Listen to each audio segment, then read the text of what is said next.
work in education. Some of you might be able to tell that by now. So it's always a joy for me to try to educate wherever I can or either be educated. Uh, but it can be difficult, especially with the things that are going on today, the limitations and some of the expectations that are put on us as educators. In Florida, there's a law requiring that teachers refer only to students by their preferred name if they have a signed permission slip from the parent. So basically, what has happened, there was a teacher in Florida, Melissa Calhoun, a teacher at a satellite high school in Brevard County. She is not having her contract renewed because she referred to a student by his preferred or their, I'm not sure if it was a she, a he, or them, by their preferred name without the permission of the parent. So I guess basically the student wanted to be called one thing, and the teacher should have had permission to call that student that particular title before she actually, or the teacher actually used that title. Now, let's get something clear.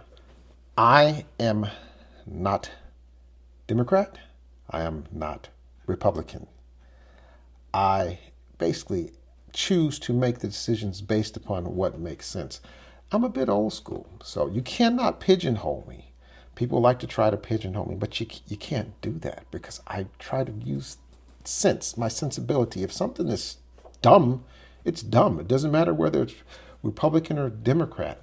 However, in this case, I'm from the school that, number one, you don't bite the hand that feeds you.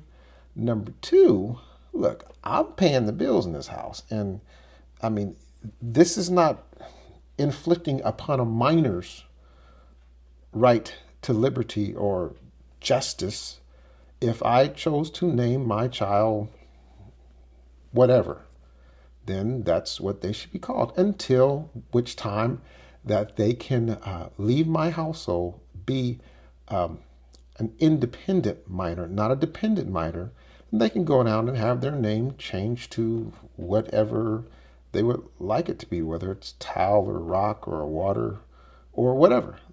Then it's okay. Now, as far as the teacher losing their job, I can't go along with that. It's too hard. It's too difficult to become a teacher and to have your livelihood taken away from that. And in that sense, there needs to be a little bit more in-depth thought, thinking things through, because teachers have a hard job. They do. Now, yeah, they should have got permission from the parent, but as far as students having rights, I think they do have some, but their rights are limited because they are minor dependent children. They're not independent, and the state doesn't want them. I'm just saying. Just what are your thoughts? What do you think about it? And let's top that all off with this. The new Secretary of Education, Linda McMahon, who is basically a wife of, I don't know, WWE wrestling or something like that. She's the Secretary of Education. Her sole job is to dismantle the Department of Education. Yeah, that's kind of strange. Recently, well, a couple days ago, she went to an entire seminar that was talking about AI, which stands for artificial intelligence. She spent their entire time there at the seminar, came out and did a sit down conference, kind of a setting, a morning news show thing, and the entire time she referred to AI as A1 and how children need to be taught with A1. A1 is a steak sauce. That's the problem. That's the problem. Therein lies the problem. You have, yeah, just think about that.